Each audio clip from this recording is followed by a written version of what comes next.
Efésios capítulo 1, a partir do versículo de número 15, diz assim a palavra do Senhor.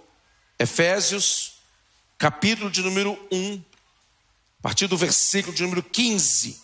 Por isso, também eu, tendo ouvido a fé que há entre vós no Senhor Jesus, e o amor para com todos os santos, não cesso de dar graças por vós, fazendo menção de vós nas minhas orações, para que o Deus de nosso Senhor Jesus Cristo, o Pai da glória, vos conceda espírito de sabedoria e de revelação no pleno conhecimento dele, iluminados os olhos do vosso coração, para saberdes qual é a esperança do seu chamamento, qual a riqueza da glória da sua herança nos santos, e qual a suprema grandeza do seu poder para com os que cremos, segundo a eficácia da força do seu poder, o qual exerceu ele em Cristo, ressuscitando-o dentre os mortos e fazendo-o sentar à direita nos lugares celestiais, acima de todo principado e potestade, poder e domínio, e de todo nome que se possa referir, não só no presente século, mas também no vindouro. E pôs todas as coisas debaixo dos pés, e para ser o cabeça sobre todas as coisas, o deu à igreja, a qual é o seu corpo, a plenitude daquele que a tudo enche em todas as coisas. Quantos dizem amém? Pode tomar o teu assento, por favor. Que bom estarmos nessa noite de quarta-feira na presença do Senhor. Tem alguém nos visitando hoje? Está nos visitando? Tem alguém? Dê um sinal se há alguém que está nos visitando hoje. Todos são de casa. Que maravilha. Deus abençoe a cada um de vocês. Meus amados, começamos há 2 quartas-feiras atrás a estudar a carta de Paulo aos crentes de Éfeso. Nós falamos na primeira semana sobre provisão divina. Quem estava aqui, diga eu. Na semana passada falamos sobre predestinação. Quem estava aqui, diga aleluia. E hoje nós iremos falar sobre os versículos que nós acabamos de ler, sobre a oração de Paulo. A oração de Paulo. A oração de Paulo pelos crentes de Éfeso, ela tem pelo menos 5 elementos que nós precisamos ter na nossa vida de oração. Pelo menos 5. Paulo, ele escreveu quase todo o Novo Testamento. 13 cartas ele escreveu no Novo Testamento. Se incluirmos a carta aos Hebreus, que eu particularmente acredito que foi ele, também, quase todo o Novo Testamento ele escreveu. Um homem que foi levantado por Jesus para doutrinar a igreja. Quando Jesus veio estabelecer a sua igreja, ele escolheu 12 homens simples, pescadores, trabalhadores comuns. Mas quando ele foi doutrinar a igreja, ele levantou alguém letrado, alguém estudado, alguém preparado, com conhecimento acumulado, mas ainda sem a revelação de Deus. E na sua conversão, que na verdade não foi um encontro que ele teve com Deus, foi uma trombada, né?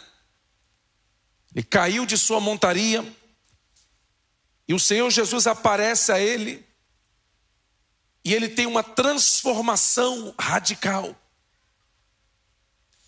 E ele, sendo um instrumento de Deus, após sua conversão, já começa testemunhando do Evangelho de Cristo.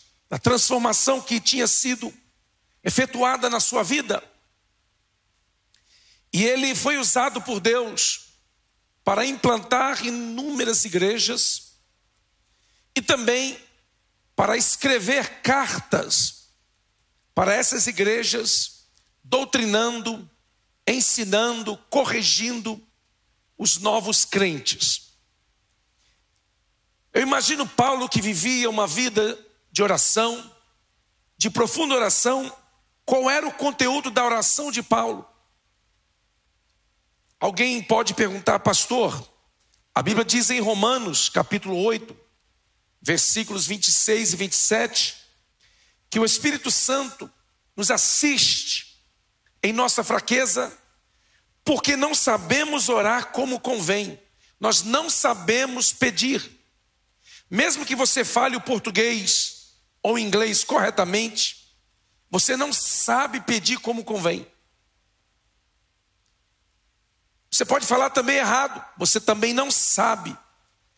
Porque aí você vai ter dois problemas. O problema mesmo e o outro é gramatical. Nós não sabemos pedir como convém, diz a Bíblia.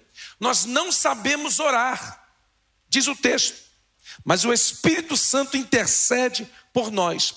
Então este homem que escreveu isto em Romanos, aqui na carta aos Efésios, ele nos deixa 5 segredos de uma oração que alcança o céu, de uma oração que faz a diferença, de uma oração que move a mão, que move o mundo.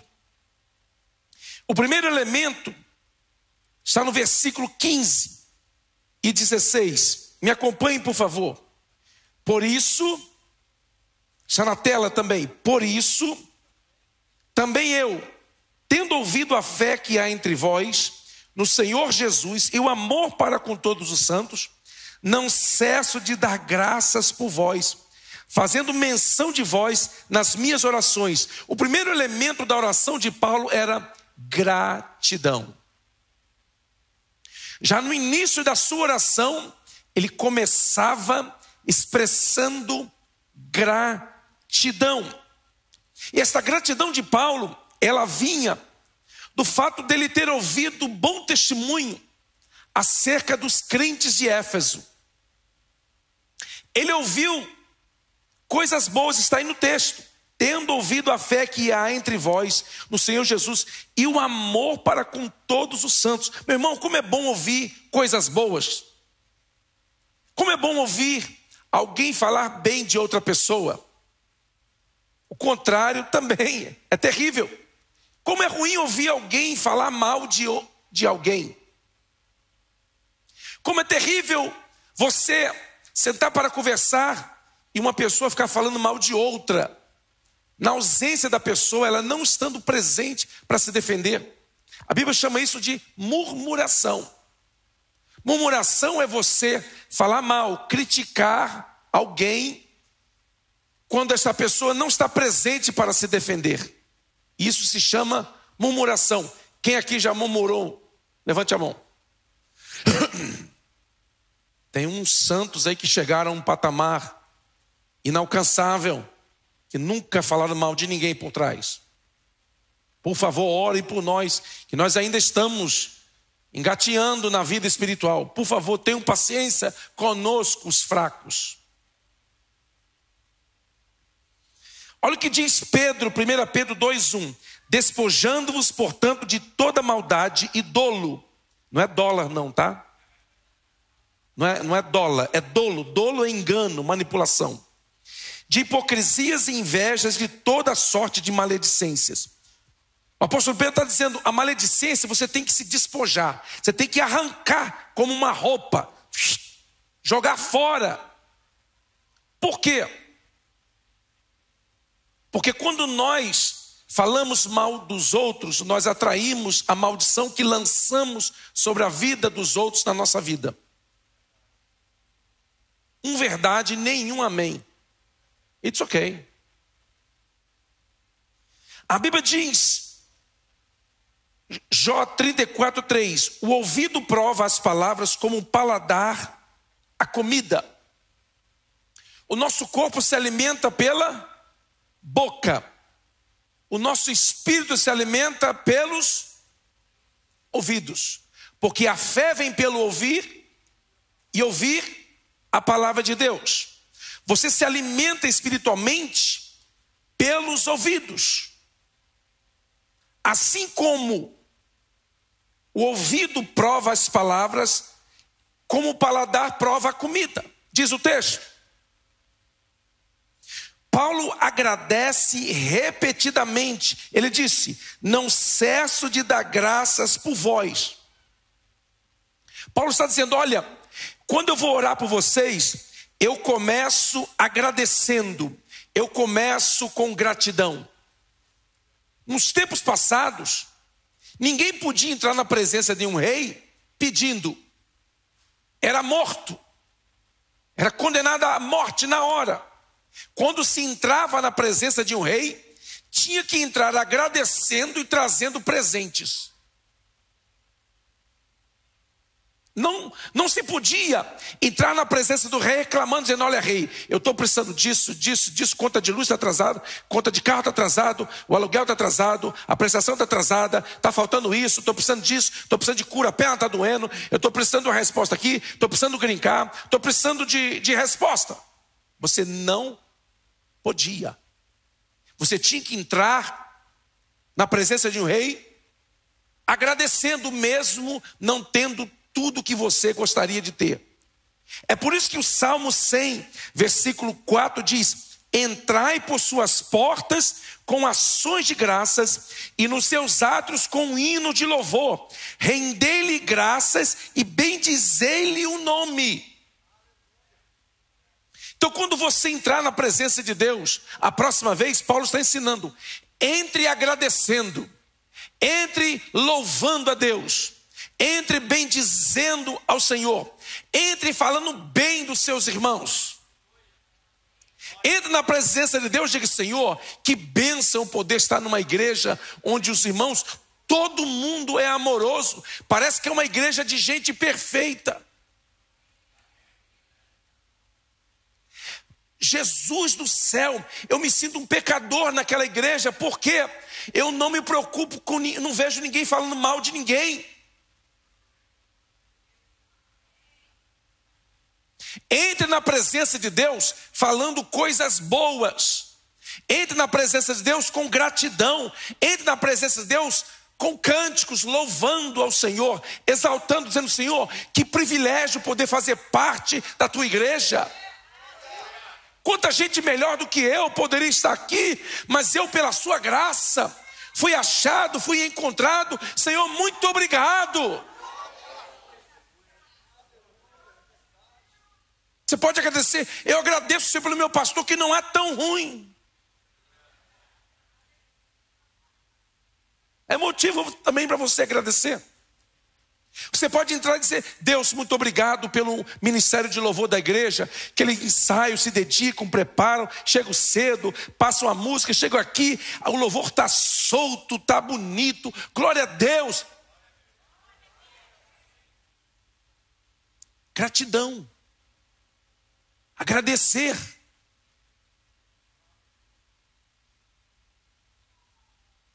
Aquelas pessoas que ficam só pedindo.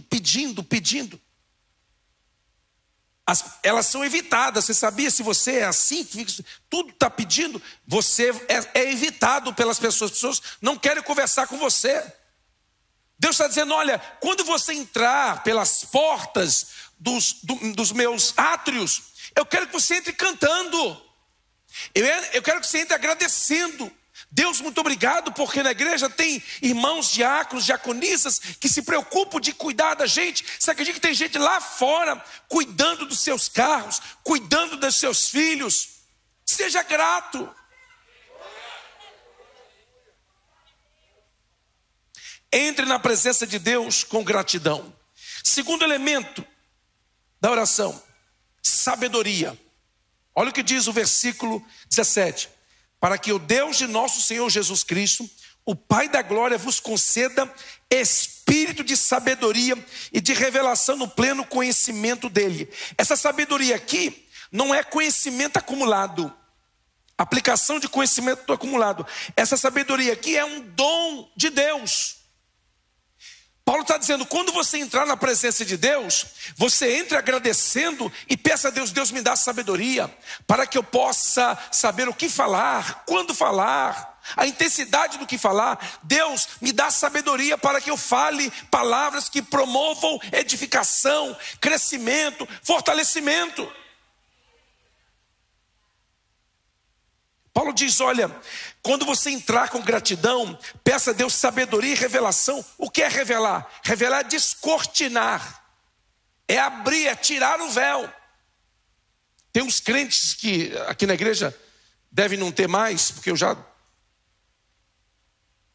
Mas eles glorificam a Deus por mistérios. Ele fala, ô mistério. Eu não glorifico a Deus por mistério, porque mistério eu não sei o que é. Eu glorifico a Deus assim, ô revelação. Glorifica a Deus por aquilo que você sabe, por aquilo que você conhece. E aquilo que eu não sei, é de Deus. Não sei o que é. Não vou ficar glorificando por coisas que eu não sei. Vou glorificar. Paulo diz, olha, entre com ações de graças e peça a Deus que Ele te dê sabedoria, para você saber se portar. Deus chegou para Salomão e disse, Salomão, pede o que você quiser, que eu vou te dar. Já pensou se Deus chegar na cabeceira da sua cama, no pé do seu ouvido e dizer para você assim, ó, pede o que você quiser que eu vou te dar. O que você ia pedir? A lista ia descer, o manto ia desenrolar. O que Salomão pediu? Ele pediu a Deus o quê? Sabedoria. Para quê? Para entrar e sair no meio do povo. Você sabia que para ser crente, para congregar, você precisa de sabedoria? Senão você arrebenta todo mundo. Você precisa de sabedoria para você entrar e sair. Porque se você não tiver sabedoria, você vai entrar e vai ser expulso. Você vai sair à força. Salomão disse, eu não quero, Senhor, eu quero sabedoria para saber me portar no meio do teu povo. Aí Deus ficou assim, eu imagino Deus, Salomão, por que você não pediu riqueza? Por que você não pediu a cabeça dos seus inimigos? Olha o que eu vou fazer, eu vou te tornar o homem mais sábio. E olha, de gorjeta, eu vou te enriquecer. Eu vou te dar tanta riqueza que você vai dizer, Deus, tá bom, chega, Deus, eu não aguento mais dinheiro na minha conta. Por favor, Jesus, em nome de Jesus, para de depositar dinheiro na minha conta.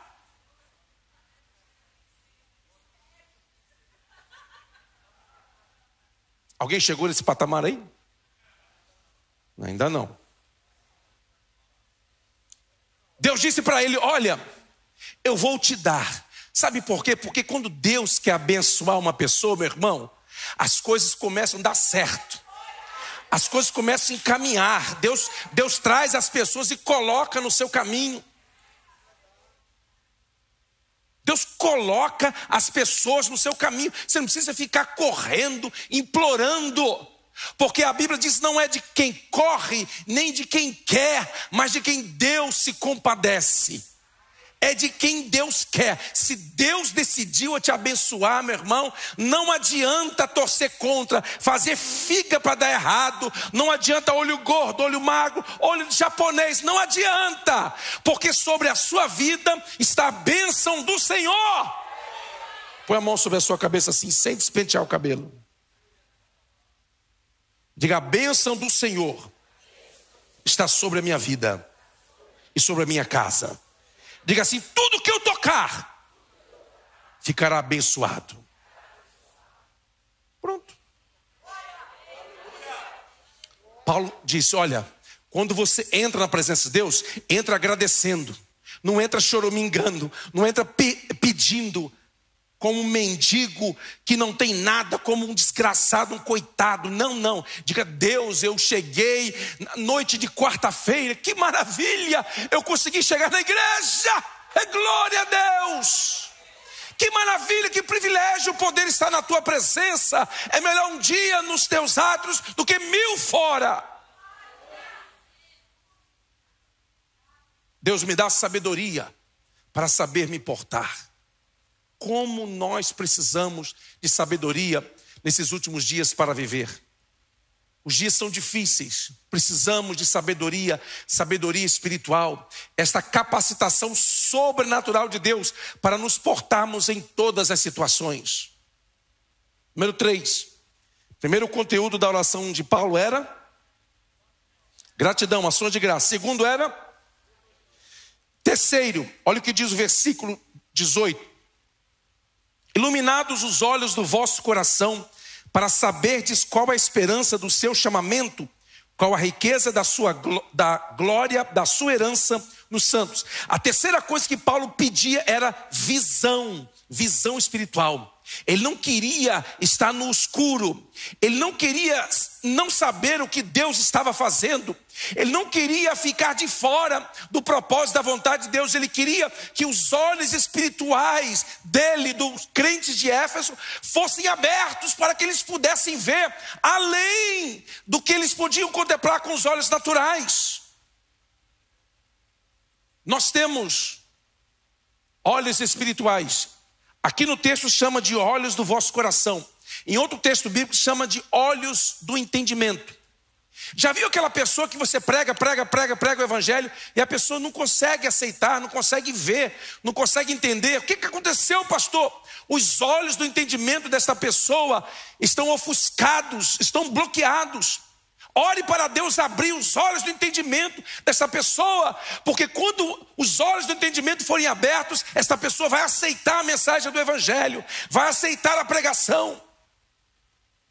Com esses olhos espirituais, você enxerga um mundo espiritual. Os nossos olhos físicos foram feitos para ver objetos, cores, e ele é limitado a uma determinada distância. Então os meus olhos, os seus, conseguem ver o que as paredes desse templo permitem. Mas se eu subir aqui em cima desse prédio e começar a olhar, o que eu vou conseguir ver? Vou conseguir ver o limite da minha visão física. 360 graus, vou ter uma visão amplificada. Não apenas daqui, mas de tudo que está ao redor. Os olhos do entendimento é você subir no telhado, é você sair do material e ver o mundo de Deus, ver as coisas espirituais. É por isso que você está assim em casa, aí você, não é que chegou um anjo de Deus aqui agora? Mas você não está vendo? Põe cadeira, não precisa pôr cadeira, crente. Não precisa pôr cadeira, crente. Não precisa, por quê? Você pode pôr se você quiser. Mas não precisa, por quê? Porque os anjos de Deus, eles trafegam no mundo sobrenatural. E com esses olhos do coração, você consegue ver o mundo sobrenatural. Você pode dizer amém? Olhos do coração. Paulo está dizendo, olha, vocês precisam de visão espiritual. Vocês precisam saber o que está depois do amanhã. Eu fico maravilhado de ler a Bíblia e eu vejo, por exemplo, o profeta Isaías viveu 700 anos antes de Cristo. E ele conseguiu ver 700 anos depois. Ele viu o lugar que o Messias iria nascer. Ele viu a cidade que o Messias iria nascer. Isaías conseguiu ver até a dieta alimentar do Messias. Está lá no Isaías, manteiga e mel comerás. Isaías viu 700 anos depois.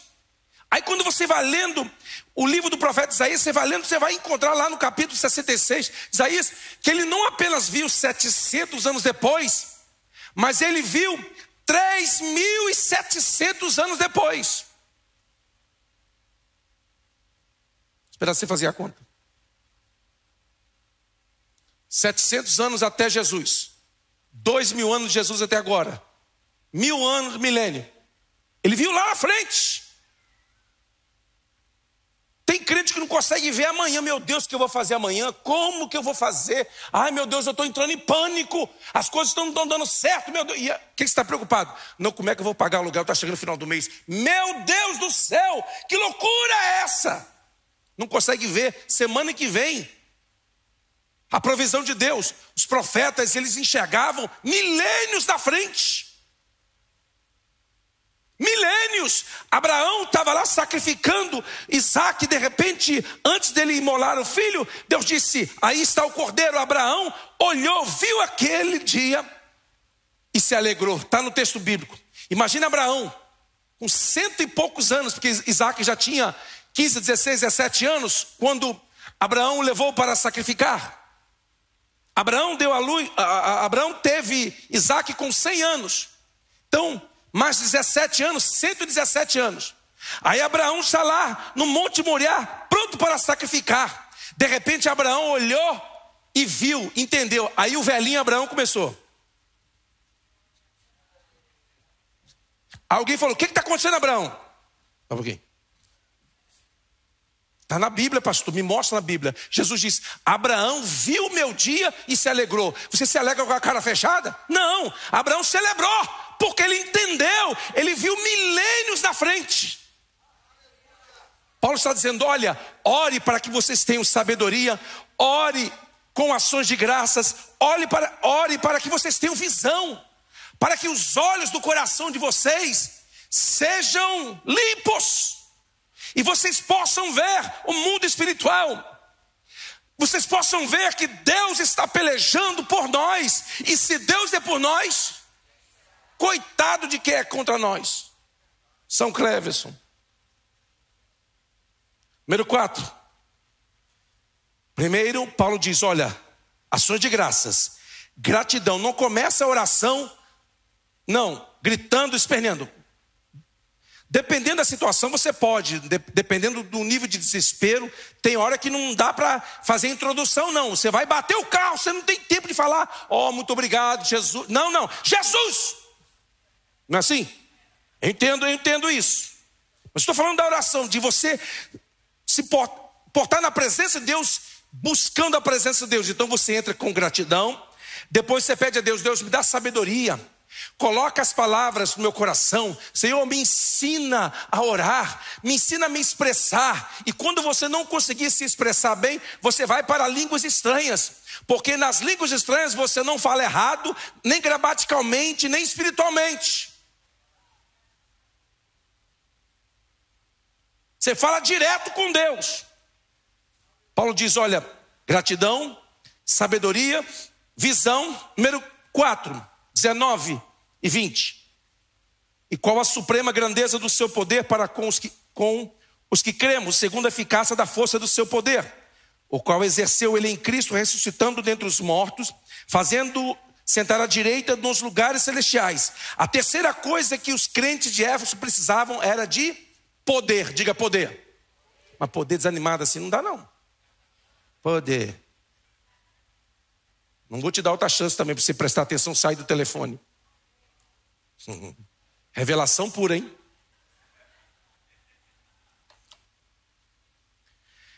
Poder. Paulo ora para os crentes de Éfeso, dizendo: olha, o mesmo poder que ressuscitou Cristo dentre os mortos opera dentro de você. Eu vou dizer isso de novo: o mesmo Espírito que ressuscitou o corpo de Cristo ao terceiro dia, o mesmo Espírito que levantou o corpo de Cristo ao terceiro dia, esse mesmo Espírito, Paulo está dizendo, ele está dentro de você, ele opera dentro de você, dentro de você, dentro de você. Atos 1:8 diz: mas recebereis poder ao descer sobre vós o Espírito Santo e sereis minhas testemunhas. O poder é para testemunhar. O poder não é para você ficar na igreja falando línguas estranhas. Isso é bom, isso é maravilhoso. O poder do Espírito Santo é para te impelir a fazer a obra de Deus. Como é que você sabe que uma pessoa está cheia do Espírito? Se ela está ocupada na obra de Deus, se ela está envolvida na obra de Deus, se ela está fazendo a obra de Deus com o poder sobrenatural do Espírito.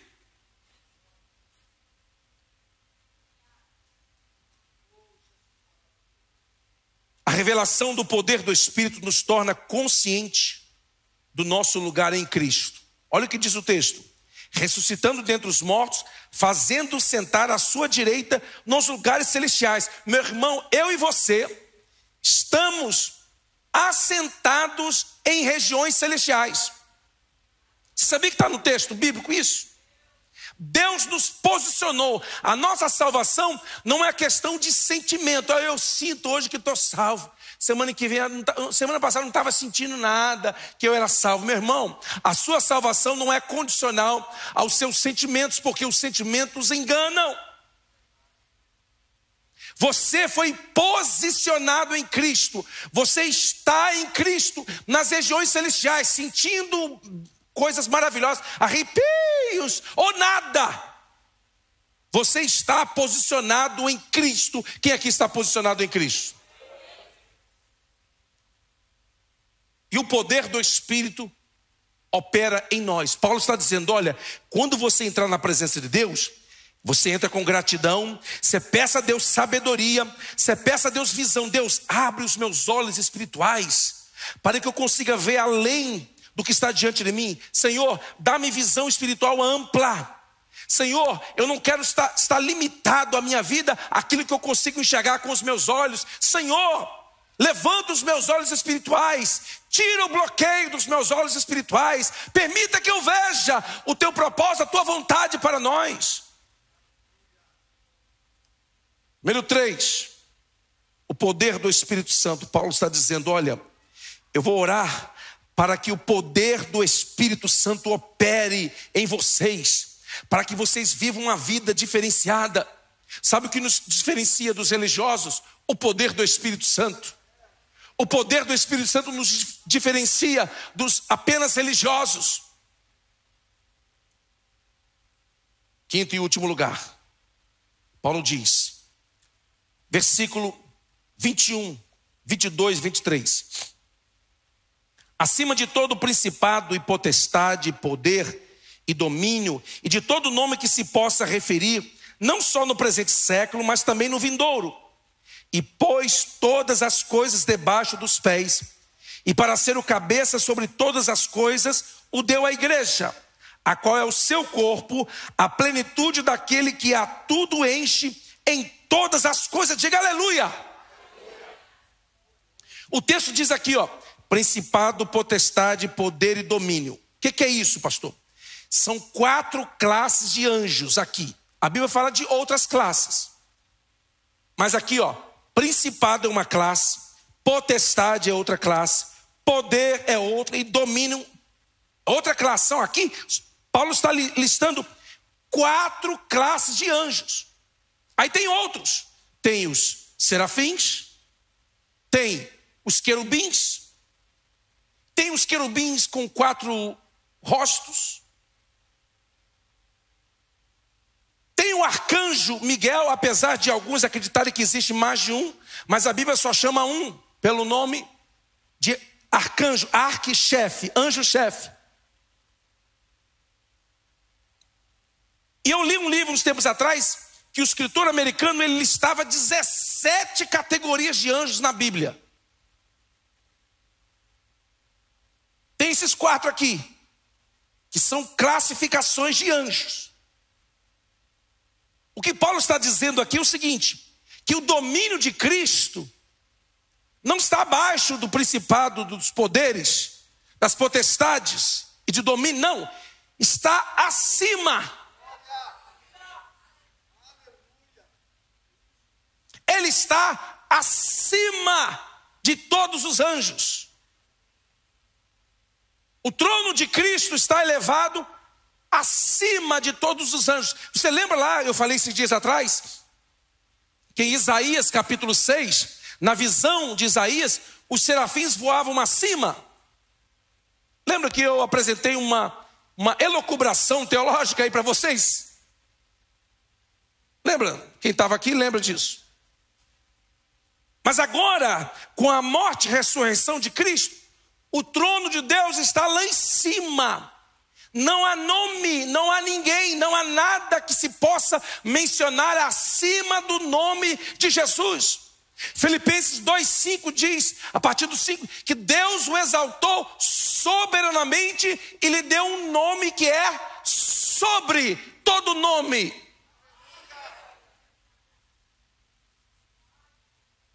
E Paulo está dizendo, olha, esse Cristo que é Senhor, Ele compartilha o seu poder com a igreja, que é o seu corpo, está aí. Então Ele, Cristo, cabeça, está em cima, está no céu. Mas aqui na terra estamos nós, igreja. Então quando você sai daqui, você é o corpo de Cristo, tocando na terra. Você é a mão de Cristo. Você é a perna de Cristo. Você é o corpo de Cristo para alcançar as pessoas que estão ao seu redor. Você toca nas pessoas, é como se o próprio Jesus estivesse tocando nas pessoas. É por isso que eu e você podemos chegar para uma pessoa doente e dizer, em nome de Jesus, seja curada, e a pessoa será miraculosamente curada. Por quê? Porque eu, igreja, você, igreja, nós somos o corpo de Cristo.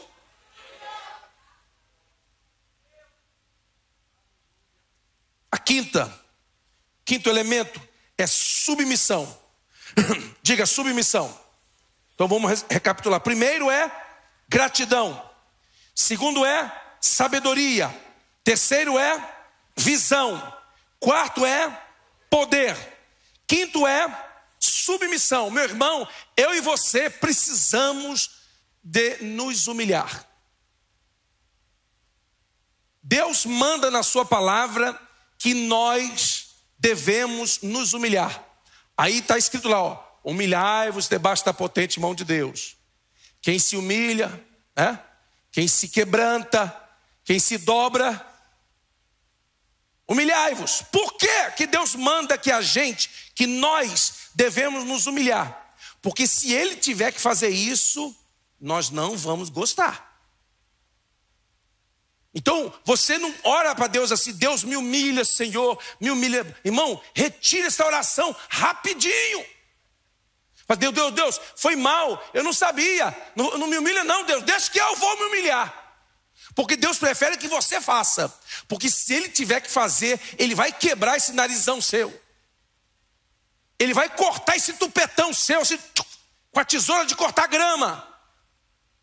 Então é melhor dizer, não Deus, precisa não, Deus, olha, eu vou me humilhar já. Deus, vou baixar aqui, eu reconheço o teu senhorio, a tua soberania, a tua grandeza. Paulo está dizendo isso aqui, ó. Você precisa saber quem é o teu Senhor.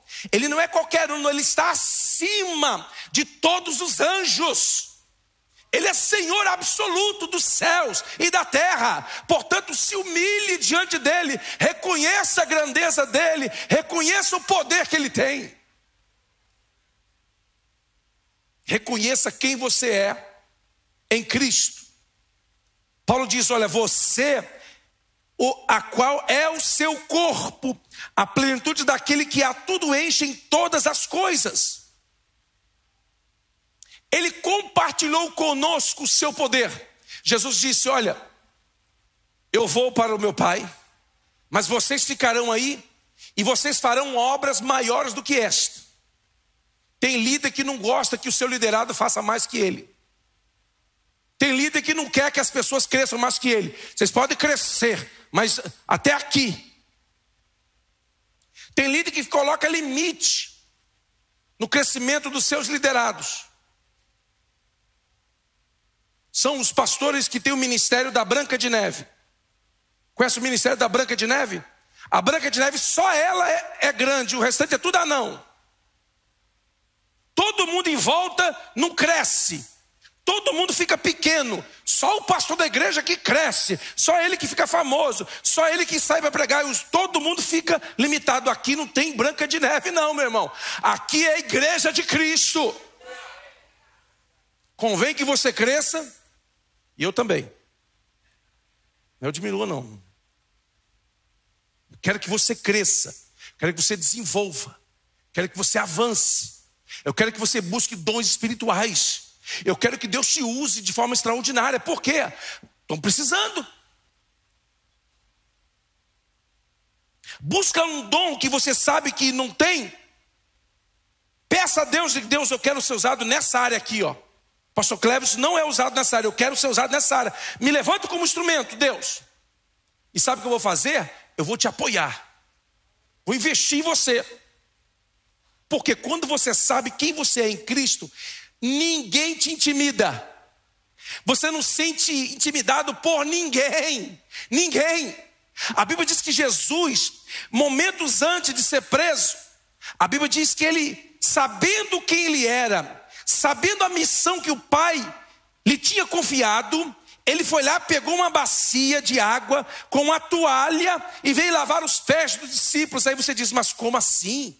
O Senhor dos anjos veio lavar os pés dos discípulos. Por quê? Porque o contexto diz, ele sabia quem ele era. E ele sabia que o Pai lhe tinha confiado todas as coisas. Quando você tem consciência de quem você é, você não se sente intimidado com o sucesso de ninguém. Você não se sente intimidado com a bênção na vida dos outros. Quando você sabe o que Deus tem na sua vida, você celebra a vitória do seu irmão. Esse dia o irmão chegou para mim, pastor, comprei um carrão. E esse carrão é uma bênção para mim. Eu falei, olha, vou deixar minha picape com você no final de semana. Lava ele bem lavadinho e deixa comigo no final de semana. Por quê, pastor? Para me desfrutar também, para me alegrar com você.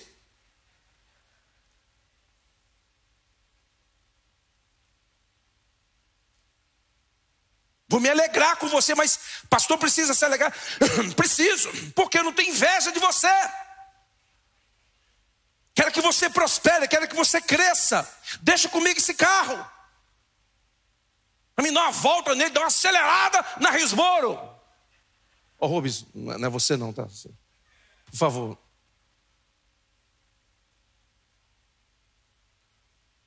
Quando você tem consciência de quem você é, você celebra a vitória do seu irmão. O seu irmão comprou uma casa, você, que benção, que maravilha. Quem sabe um dia desse eu vou ter a minha também, hein? Ô glória, mas enquanto eu não tenho a minha, eu vou celebrar a sua. Eu vou dar um culto de ação de graça. Irmão, vou mandar uma oferta para você. Vou te dar logo 100zão para você pagar esse mortgage no final do mês. Sabe o que é isso? É você não ter inveja do sucesso do seu irmão. O que o seu irmão conquista não te intimida. Você celebra as vitórias de Deus na vida do seu irmão. Paulo está dizendo, olha, nós estamos debaixo da soberania e do senhorio de Cristo. Nós somos igreja, nós não somos um qualquer. Nós somos o corpo de Cristo na terra.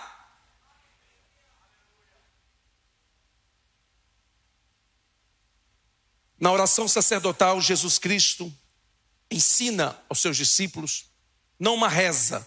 Nunca foi intenção que o Pai Nosso se tornasse uma reza, uma repetição. Não. Jesus está mostrando para eles como é que deveria ser a oração. Pai Nosso que estás nos céus, santificado seja o teu nome. Começa lá em cima, meu irmão.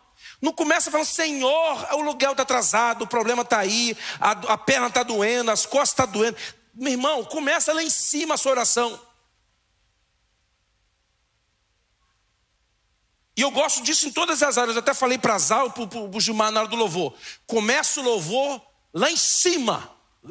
Lá em cima. Mas por quê, pastor? Quero que comece lá em cima. Porque se baixar o nível, baixa um pouquinho. Mas se começar aqui, irmãos, nós estamos aqui, no meio de 2 ou 3, onde tiver 2 ou 3, Jesus está, a gente tem muito mais do que 2 ou 3. Sabe essa conversa mole? Que a gente está aqui, é bom, mas tem tanta gente que faltou, porque senão... Meu irmão, que na aba eu não deixo. Se fizer isso, só faz uma vez, a segunda não tem mais. Nós chegamos aqui no culto de quarta-feira, dando glória a Deus, você vê a Zal entrando aqui gritando. Sim que eu quero. Começar lá em cima. Ah, mas eu não estou me sentindo bem. Não se preocupe, outro dia você se sinta pior. Hoje, não, você vai sentir melhor. Já pensou se eu chegar aqui para pregar, irmãos? Quero dizer para os irmãos que eu estou tão triste.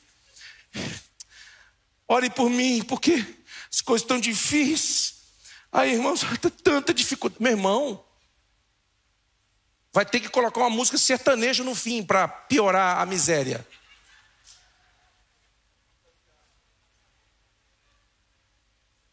Tem uns irmãos aqui que eu sei que gostam de uma sertaneja aí. Mas sertaneja é gospel, né, irmão? Não é?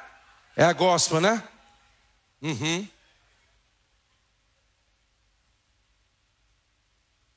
Paulo está dizendo, olha, quando você entrar para orar, você não é um qualquer. Você não é um bastardo, filho bastardo. Você é corpo de Cristo. Você é igreja.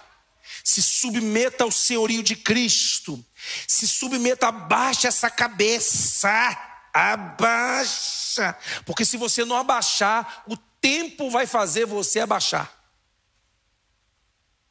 Se você não se humilhar voluntariamente, a vida vai te humilhar, vai te ensinar você a baixar a cabeça.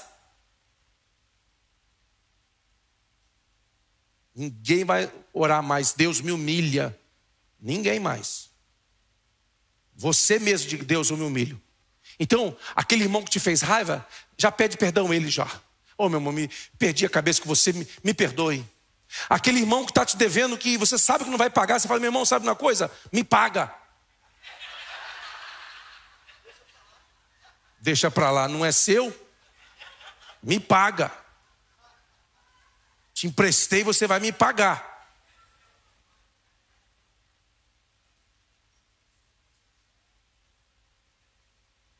Não tem jeito, emprestou. Se você que é bonzinho, que tem dinheiro sobrando, você pode dar, deixa para lá.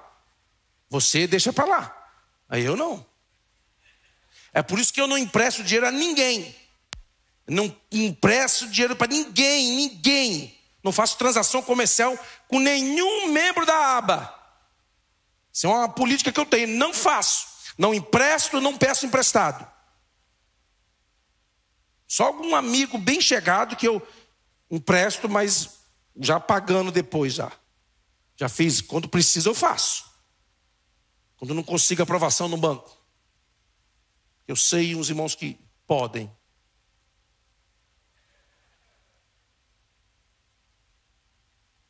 Submissão. Senhorio de Cristo. Paulo está dizendo, olha, nós estamos nas regiões celestes. Mesmo que você esteja mal vestido aqui, espiritualmente você não está mal vestido. Espiritualmente você está nas regiões celestes. Você está por cima e você não está sabendo. Deus te colocou no alto e você não está sabendo. Você não precisa entrar na presença de Deus como um mendigo, como um coitado. Ai, Deus, por favor, tem misericórdia. Ai, Jesus, ai, não sei o que, Senhor, ai, Deus, tem misericórdia, me dá um tênis. Não, você tem poder e autoridade para no nome de Jesus Cristo você chamar as coisas à existência. É por isso que Paulo diz, olha, peça a Deus sabedoria, peça a Deus poder do Espírito, peça a Deus visão espiritual, para você entender que Deus já te deu tudo que você precisa. Vamos estar em pé.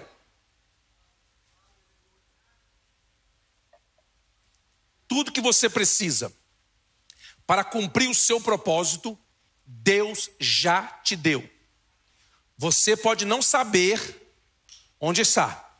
Você pode não ter o conhecimento. Então por isso Paulo está dizendo, olha, peça a Deus sabedoria, revelação, peça a Deus visão, para que Ele abra os seus olhos, peça a Deus poder do Espírito, para quando você entender, você poder fazer, realizar aquilo que Deus te chamou para fazer.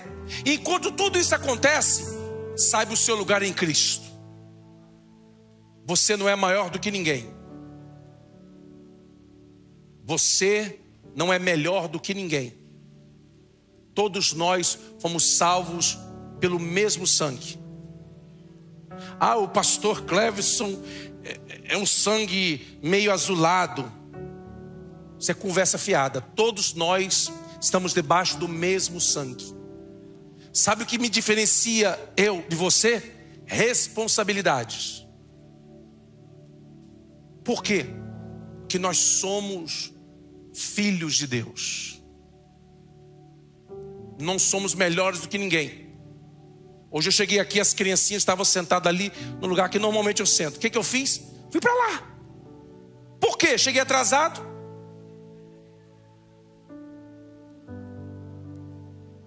Ah, pastor, aqui é o seu lugar. Meu irmão, brigando por causa de cadeira. Eu com 55 anos, 34 anos de ministério, ficar brigando com criança por causa de cadeira. Eu sei quem eu sou em Cristo. Não é uma cadeira bonitinha aqui que vai me diferenciar de ninguém. Eu sei quem eu sou em Cristo. Eu sei que Cristo me posicionou no reino espiritual. E eu sou corpo. E o mesmo Espírito que ressuscitou a Jesus dentre os mortos habita aqui. Habita aqui. E é por isso que eu tenho prazer. E você deve ter prazer de servir o seu irmão. De abaixar a cabeça para o seu irmão. E fazer o teu irmão se sentir melhor. E sabe o que é isso? Reconhecer o senhorio de Cristo. Que Ele foi servo de todos. E se humilhou e desceu mais baixo do que todos. Sabe por que ele subiu mais alto do que todos? Porque Ele desceu mais baixo que todos. Quer que Deus te exalte? Desça. Quer que Deus te levante? Desça.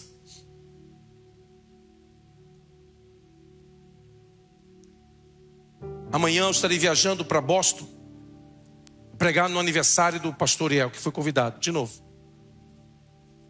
Quando eu saí de lá, muitos disseram, vai quebrar a cabeça, vai dar tudo errado, vai perder. Mas eu saí no temor de Deus, eu saí no respeito. Pastor Soares, pastor Zeli, pode testemunhar, pastor Zias, pastor Irema, que me conheciam de lá, e outros aqui. Saí no respeito, no temor. Eu disse para o meu pastor, pastor, o senhor nunca me terá como seu inimigo. Eu nunca levantarei a minha espada contra a sua. Eu sempre estarei do seu lado. Sabe o que Deus fez para reconciliar? Quebrou o dente dele. Rebentou ele. Quebrou o dente. Veio ficar hospedado na minha casa. Tirei 4 dias para cuidar dele. Por quê? Por que você não correu atrás, pastor? Por que você não ficou mandando dinheiro, oferta para... Porque quando Deus estabelece alguém, não adianta. Quando Deus te estabelece, quando a bênção do Senhor está sobre você, você não precisa correr. Que Deus nunca chega atrasado. Ele sempre chega na hora certa. Você nunca vai encontrar Jesus correndo no Novo Testamento. É um texto que você não vai encontrar. Jesus saiu correndo para Samaria. Não. Jesus nunca correu, mas também nunca chegou atrasado. Sempre na hora. Entenda isso, que você não é um qualquer. Você é filho, é filha de Deus. Paulo está dizendo, olha, quando você entrar, entre com ações de graças. Cante um louvor. Ah, pastor, mas eu sou desafinado. Deus não se importa com isso não, sabia? Lá na sua casa pode. Aqui não. Mas lá na sua casa você pode. Rebenta. Rebenta lá o seu marido com a sua esposa. Rebenta. Cante. Ações de graças, louvor. Peça a Deus sabedoria. Diga, Deus, me dá sabedoria, Senhor. Para o dia que eu estou começando, ou para o dia que eu encerrei, Senhor, o dia que vai, o próximo dia, dá-me sabedoria. Senhor, não me deixe viver como que com um véu sobre os meus olhos, não vendo o que está acontecendo. Deus, me dá discernimento para ver os demônios trabalhando contra a minha vida por trás dessas situações. Senhor, me capacite com o poder do Espírito para eu poder vencer e viver uma vida vitoriosa. Deus, enquanto tudo isso acontece, eu quero humildade de coração. Eu quero espírito de servo. Eu quero saber baixar a cabeça e dar a razão para o meu irmão e me humilhar diante de ti, porque eu sei que quando eu me humilho, o Senhor me exalta. Quando eu me quebranto, quando eu perco, o Senhor me dá. Quando eu perco diante dos homens, eu ganho diante de Deus. Quando eu ganho diante dos homens, eu perco diante de Deus. Você pode levantar sua mão assim? Deus, eu quero te agradecer nesta noite pela tua igreja que está reunida aqui, por essa palavra rema que foi liberada sobre a vida do teu povo. Palavra que fortalece, palavra que edifica, palavra que sustenta, palavra que levanta. Deus, em nome de Jesus Cristo, levanta neste lugar uma igreja comprometida com a tua palavra. Levanta neste lugar homens e mulheres comprometidos com a tua palavra. Levanta neste lugar homens e mulheres cheios do teu Espírito Santo. Pai, em nome de Jesus Cristo, abre os olhos espirituais do teu povo. Tira, Senhor, o véu que cobre. Desvenda, Senhor, os olhos do teu povo, para que eles possam contemplar a tua formosura e a tua glória neste lugar. Toma cada vida nas tuas mãos. Cobre cada um com tua graça e com teu sangue. É o que nós te pedimos em nome de Jesus. Um aplauso forte ao Senhor.